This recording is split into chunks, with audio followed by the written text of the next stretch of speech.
युवाओं को बेरोजगार रखने वालों जनता माफ नहीं करेगी। पेट्रोल डीजल के दाम हर बार बढ़ते गए तो स्कूटर खड़ा कर दिया, बस से चलने लगे।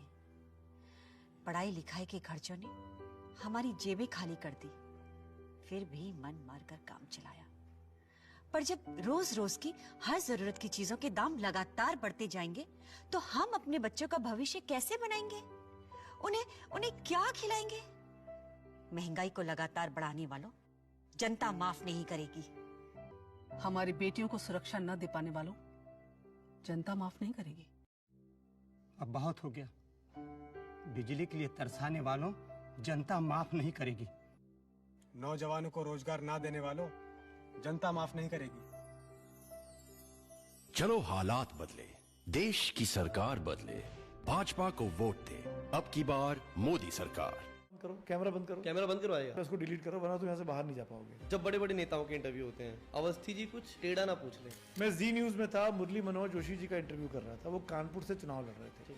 प्यार में पूछ लिया, आपके आसपास जितने पोस्टर लगे हैं कहीं मोदी जी की फोटो नहीं दिख रही है? हाँ। तो उन्होंने उस सवाल को डक किया। अच्छा। फिर से दोबारा वो सवाल पूछा तो उन्होंने अचानक से बोला कैमरा बंद करो, कैमरा बंद करो। कैमरा बंद करवाएगा? कैमरा बंद करो। बंद करने के बाद अपने पास बुलाते हैं, बिठाते हैं और कंधे पे पैर पे हाथ रख के बोले यार मत पूछो ना सवाल, क्यों पूछे बार बार एक ही सवाल पूछा। सर मैं सवाल पूछ रहा हूँ, जवाब मत दीजिए। तो बोले कि इसको डिलीट करो पूरे को। अच्छा। तो मैंने कहा सर डिलीट तो नहीं करूँगा। तो वो बोले नहीं तुम बदमाशी कर रहे हो, इसको डिलीट करो वरना तुम यहाँ से बाहर नहीं जा पाओगे। क्या बात कर रहे हो यार? तो बोले यार अब तो नहीं हो पाएगा। इसीलिए हमको गोदी मीडिया कहा जाता है कि हम इसके खिलाफ नहीं दिखाते हैं। ये बहुत ज्यादा ट्रांसपेरेंटली बोल रहे हो आप, मतलब बिल्कुल ईमानदारी से बोल रहा हूँ। ये नहीं पता होगा शायद किसी को ज्यादा। टीवी चैनल्स आज भी विज्ञापनों पे चलते हैं। वही सब कमाई है टीवी चैनल की। बिल्कुल ठीक है। 70 से 80 रुपए का विज्ञापन जो आता है न्यूज चैनल पे, ये वो सरकारी विज्ञापन आता है और वो रूलिंग पार्टी इन्फ्लुएंस करती है हमेशा। ऑब्वियसली। तो रूलिंग पार्टी के पास सबसे अधिक बजट रहता है, जो विपक्ष में रहता है उसके पास पैसा कहाँ से आएगा? क्योंकि हमें रेवेन्यू उन एड से आ रहा है तो हम उनको सपोर्ट करेंगे। अगर हम उनके खिलाफ दिखाते हैं तो वो अपना विज्ञापन रोक देता है, वो आर्म ट्विस्ट करता है। करेक्ट। और ये जो आर्म ट्विस्टिंग होती है इस वजह से चैनल डर जाते हैं। अच्छा। ये अखबारों के साथ भी है, ये टीवी चैनल्स के साथ भी है। अब हम कोई विदेशी चीज का उपयोग नहीं करेंगे। लोग कह रहे हैं कि मोदी जी जिस टेलीप्रॉम्प्टर से पढ़कर ये भाषण दे रहे थे वो टेलीप्रॉम्प्टर भी विदेशी है। खैर वो छोड़िए, आप तो ये लिस्ट देखिए। मोदी की ये गाड़ी जर्मन कंपनी की मर्सिडीज में बैक है। ये बॉस वाले हेडफोन अमेरिकी कंपनी के लगा रखे हैं। मोदी तो साइन भी विदेशी पेन से करते हैं जो कि जर्मन कंपनी मॉन्टब्लांक का है। मोवाडो की ये घड़ी अमेरिकी ब्रांड है और चश्मा ये तो इटली का ब्रांड है, ये वाला मेड इन जर्मनी है। खुद ऊपर से नीचे तक विदेशी ब्रांड्स में लदे हुए महामानव देश को विदेशी सामान खरीदने के गिल्ट में डाल रहे हैं। ये नहीं बता पा रहे देश को कि चाइना के साथ हमारा ट्रेड डेफिसिट $100 बिलियन पार कर गया। उसे कम करने के लिए क्या कर रहे हैं? ये तो वही बात हो गई, खुद श्रीमान बैंगन खाए, औरों को परहेज बताइए। मैं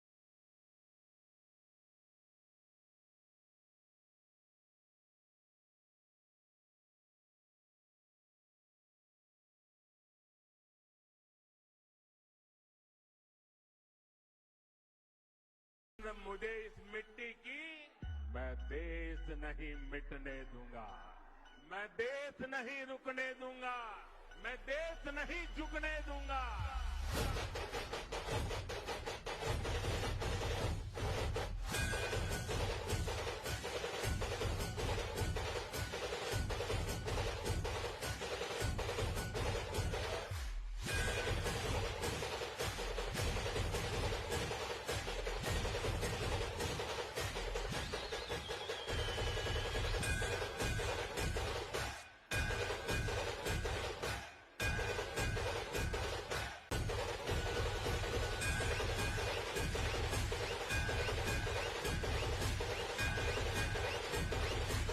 सौगंध मुझे इस मिट्टी की, सौगंध मुझे इस मिट्टी की, मैं देश नहीं मिटने दूंगा, मैं देश नहीं रुकने दूंगा, मैं देश नहीं झुकने दूंगा।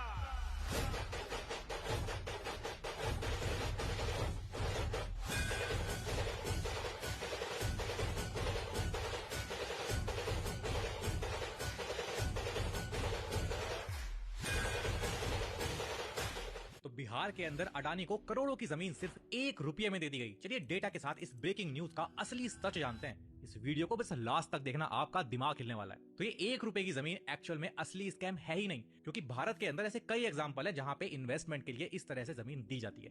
असली गेम शुरू होता है इस प्रोजेक्ट की बिडिंग के अंदर। दोस्तों, जहां एनटीपीसी और एनएचपीसी जैसी गवर्नमेंट कंपनी 4 से 4.5 रुपए में बिजली दे रही है, वहां अडानी को 6 रुपए से भी ऊपर का कॉन्ट्रैक्ट कैसे मिल गया? वेल, जब मुझे थोड़ा शक हुआ तो मैंने इसकी रिसर्च स्टार्ट करी और पाया कि 2014 में एक्चुअल में ये कॉन्ट्रैक्ट एनएचपीसी के पास ही गया था, लेकिन इसको लगातार डिले किया गया और सालों के बाद ये आखिरकार अडानी को दे दिया गया। सिर्फ इतना ही नहीं, यूपी के अंदर ये सेम अडानी 5.383 रुपीस की बिजली बेच रहा है। तो बिहार के अंदर तो ये बिजली और सस्ती होनी चाहिए थी, क्योंकि बिहार झारखंड के कोल माइन से बहुत पास है। लेकिन कितना सरप्राइजिंग है कि 6 रुपए से नीचे कोई भी कंपनी बिड ही नहीं करती है और ये प्रोजेक्ट आखिरकार अडानी को हाई रेट में मिलता है। अगर आपको यहाँ लग रहा है कि 70 पैसे कोई बड़ी बात नहीं है, तो दोस्तों केवल 70% के लोवेस्ट लोड फैक्टर के साथ भी अडानी बिहार की गरीब जनता से हर साल 1140 करोड़ एक्स्ट्रा वसूली करेगा। इसके अलावा इस उपजाऊ जमीन पर इस प्रोजेक्ट के लिए 10 लाख पेड़ भी काटे जाएंगे। अभी मैं हूँ जहाँ पर गुड़गांव शुरू होता है। मेरे पीछे है साइबर सिटी, जहाँ पर बड़ी बड़ी फॉर्च्यून 500 कंपनीज हैं, गूगल, माइक्रोसॉफ्ट, और दूसरी तरफ है नाथूपुर की गलियां। एक तरफ सपने हैं और दूसरी तरफ संघर्ष।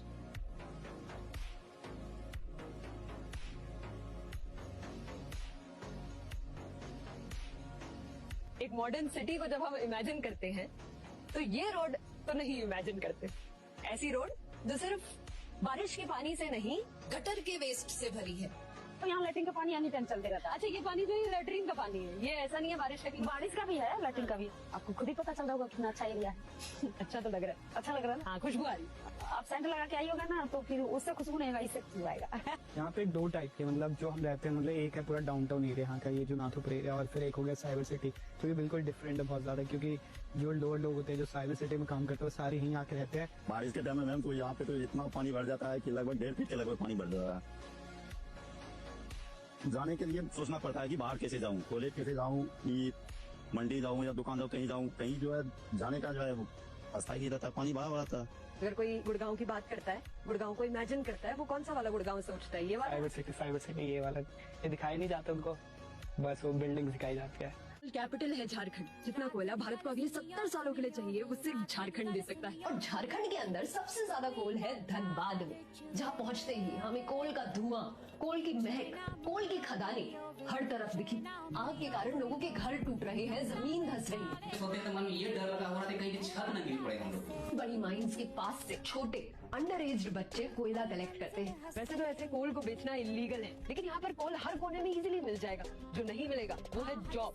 सबसे पॉल्यूटेड टाउन है, दिल्ली से कहीं ज्यादा पॉल्यूशन है। दिल्ली का पॉल्यूशन लेवल है 205, यहाँ का है 295।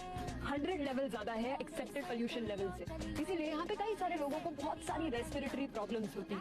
टीबी, एस्थमा, ब्रोंकियाइटिस बहुत कॉमन। कहीं लैंड जल रहा है, घर धंस रहे हैं, लोग टॉक्सिक एयर ब्रीथ कर रहे हैं, और उन्हीं झारखंडियों की वजह से आज हमारा घर जलेगा। आज आवाज नहीं उठाई तो हो सकता है कल को आपके लिए आवाज उठाने वाला कोई नहीं बचे। इसलिए मैं कहूंगा, आवाज उठाइए, ट्वीट कीजिए, सोशल मीडिया पर पोस्ट कीजिए, वीडियोस बनाइए और साफ शब्दों में कहिए, I support Sonam Wangchuk. Hello everyone, being a Ladakhi and an Indian, I support Sonam Wangchuk.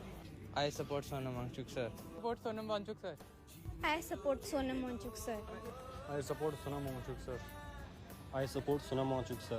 I support Sonam Wangchuk sir. I support Sonam Wangchuk sir. I support Sonam Wangchuk sir. I support Sonam Wangchuk sir. Thank you. 1000 crore में बना Dehradun Delhi expressway, जिसे उत्तर भारत का नया engine कहा गया, पहली ही बारिश में पानी में बह गया। सड़क उखड़ी, गड्ढे पड़े और पानी भर गया। ये वर्ल्ड क्लास इंफ्रास्ट्रक्चर के दावे धरे रह गए। उद्घाटन से पहले ही मरम्मत के लायक हो गई सड़क। सवाल सिर्फ सड़क का नहीं, सिस्टम की लापरवाही का है, और जवाबदेही वो अब भी गड्ढों में गुम है। देश के एक वीर जवान को मार दिया गया। नहीं, किसी और देश की मिलिट्री ने नहीं, बल्कि मोदी सरकार ने। उस सैनिक का ऐसा हाल किया कि आप सोच भी नहीं सकते। सवांग थारचिन की बॉडी नीली पड़ी थी, उसे घसीटा गया और लिटाकर गोली मार दी गई। इस कायर सरकार ने उस जवान को भी नहीं बख्शा जिसने पाकिस्तान के खिलाफ कारगिल में जंग लड़ी। उस बेटे को नहीं बख्शा जिसके पिता ने अपनी सारी जिंदगी सरहद पे काटी देश के नाम। लद्दाख के इस फौजी की बस एक गलती थी, वो लद्दाख के हक और वहां के लोगों के अधिकार के लिए लड़ रहा था। वो 6th शेड्यूल का हक जो मोदी सरकार ने लद्दाख के लोगों को देने का वादा किया था। Narendra Modi ji, you have blood on your hands. उस शहीद का खून जिसने अपनी सारी जिंदगी देश के नाम कर दी। बंद कीजिए हिंसा और डर की राजनीति, लद्दाख की आवाज सुनिए। ऐसी क्या बात हुई कि सैनिक जो पब्लिक की रक्षा करती है उनको सड़कों पे उतरना पड़ रहा है? सर, सैनिक को कुछ दे नहीं रहा, पुलिस को जैसे पुलिस को सबको पेमेंट बढ़ा दिया, हम लोग का पेमेंट नहीं बढ़ाया। हमारा जैसे कोई ये इंश्योरेंस नहीं है, डेथ करने के बाद कोई पैसा नहीं, मुआवजा नहीं मिलता है। उसके बाद बिहार राज्य के राज्य दर्जा देना चाहिए, उनको नहीं दे पा रहे हैं, कुछ नहीं दे पा रहे हैं, इसलिए हम आजकल धरना पुरते हुए हैं। और क्या लग रहा है सरकार आपकी मांग पूरी करेगी और आपकी बात सुनेगी? हमारी मांग पूरी करेगी, हमको विश्वास है, लेकिन नहीं मांगे पूरी करेगी तो हम सब चक्का जाम करेंगे।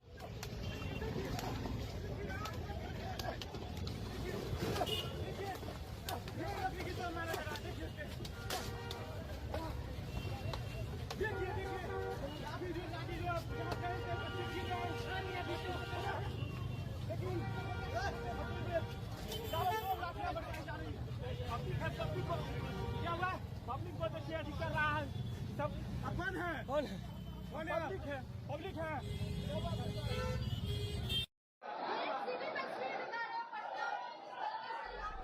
माइक लगा नहीं है।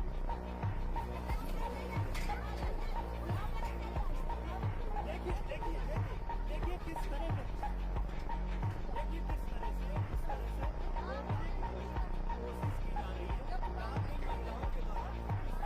मोदी जी के साथ पूरा हिंदू है, 80 करोड़।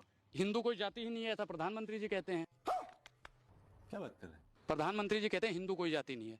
हिंदू ये रिलीजन नहीं है। अब प्रधानमंत्री जी की बात माने या आप जैसे दलाल पत्रकारों की बात माने, बताओ। भी चाटुकार पत्रकार हैं, अगर दलाली नहीं करेंगे तो पीटे दलाल लगता है। बिल्कुल दलाली करती है, वास्तविक मुद्दों पे बात नहीं करती। महंगाई बेरोजगारी पे कहाँ अल्लाह बोल होता, ललकार होता, देखते हैं आप मीडिया चैनल। अच्छा, वो तो सत्ता की दलाली करते हो, तो भैया वही चीज दिखाएंगे जो अंबानी अडानी बोलेंगे। ये बड़ी अच्छी बात कही है। तो मुसलमान की नफरत सबसे ज्यादा कौन सी पार्टी करती है, बताओ? अगर ईमानदार पत्रकार होगा वो पार्टी का नाम लेगा। कौन पार्टी करती है हिंदू मुसलमान की सबसे ज्यादा राजनीति? Good question. तो एक भी ईमानदार पत्रकार नहीं है। यही नहीं, अभी और सुनिए। राष्ट्रवादी पत्रकार हैं हम सब। अच्छा, राष्ट्रवादी पत्रकार हो या आतंकवादी पत्रकार?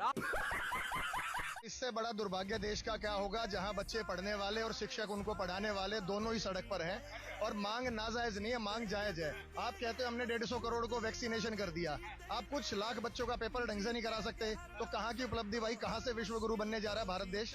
ये छोटी छोटी बातें, मतलब एक शर्म की बात है कि कोई भी सत्तासीन पार्टी जो यहाँ पे है वो एक बच्चों का फेयर पेपर तरीके से नहीं करा सकती। तो बच्चों को कहाँ रोजगार की बात होगी, कहाँ आप इनको आगे लेके जाओगे, कहाँ बच्चों को मोटिवेट करोगे? फिर आप कहते हैं कि बच्चे सुसाइड कर ले रहे हैं, बच्चे नेगेटिव थॉट्स के साथ आगे जा रहे हैं, तो इस स्थिति में नहीं होगा तो 6,000 करोड़ रुपये ही मिले थे, जबकि हमारी बीजेपी सरकार के 10 सालों में अरुणाचल को 1 लाख। प्रज्वल रमन्ना 400 महिलाओं का रेप करता है, वीडियो बनाता है और स्टेज में कर्नाटका के सामने प्रधानमंत्री मैस रेपिस्ट का समर्थन कर रहे हैं और इसके लिए प्रधानमंत्री को देश की महिलाओं से हाथ जोड़कर सिर झुकाकर माफी मांगनी चाहिए। आप ही के लोग हैं जो एक क्लास का एक ऐसा बच्चा है जिसे सिर्फ एंटरटेनमेंट के लिए 100 बार फेल होने के बाद भी रखा गया है। वो जब भी उठते हैं तो कभी आलू का सोना बनाएंगे, कोई भी जोक ही मारेंगे। आज तक हमने कभी भी उनके मुंह से एक ऐसी बात नहीं सुनी जिससे देश के हित की बात हो। फैक्ट चेक देखना, यूट्यूब पर खोलना, आलू से सोना बनाने की किसने बात की थी? टीवी चैनल पे बोल रही हूँ, नेशनल पर आप झूठ हो, बीजेपी की व्हाट्सएप यूनिवर्सिटी से चल रहे हो, फैक्ट चेक करो। दूसरी बात, अग्निवीर की बात किसने करी? अग्निवीर की बात अगर किसी ने करी तो राहुल गांधी ने करी। किसान की बात किसी ने करी? 750 किसानों की शहादत की बात किसी ने करी? राहुल गांधी ने करी। बच्चों के भविष्य की नीट पेपर लीक की अगर किसी ने बात की तो राहुल गांधी ने बात की। महिला सम्मान की बात की और मणिपुर पर जाकर 10 बार उन परिवारों का दुख बांटने की बात की तो राहुल गांधी ने की। मैं आपको सीरीज ऑफ इवेंट्स गिना सकती हूँ जहाँ इस देश की बात राहुल गांधी ने की और भारतीय जनता पार्टी को अपने निर्णय वापस लेने पड़े। और तो और आप छोड़िए, कौन करता है वो बताइए, कौन करता है? आप बता देंगे पूरा देश बता देगा। इशारों की बात ना करें, बहुत सारी चीजें हैं, मैं बोलना नहीं चाहती वो शब्द। बेटी बचाओ बेटी पटाओ, सारे नारे बेटी बचाओ नहीं बलात्कारी बचाओ हो गया। किसान की आय दुगनी नहीं, किसान को मार दिया, जमीन में गाड़ दिया। कौन सी बातें करते हैं, हड्डियां तोड़ तोड़ के लड़कियों को कैरोसिन से जला दिया। इसके राज में हुआ जब सड़कों पर बच्चे प्रदर्शन करते हैं, लट्ठों डंडे पड़ जाए जाते हैं। और नौकरियों की बात और बेरोजगारी की बात अगर कोई किस देश में करता है, बड़े हक और गर्व से कहती हूँ मेरा नेता राहुल गांधी करता है।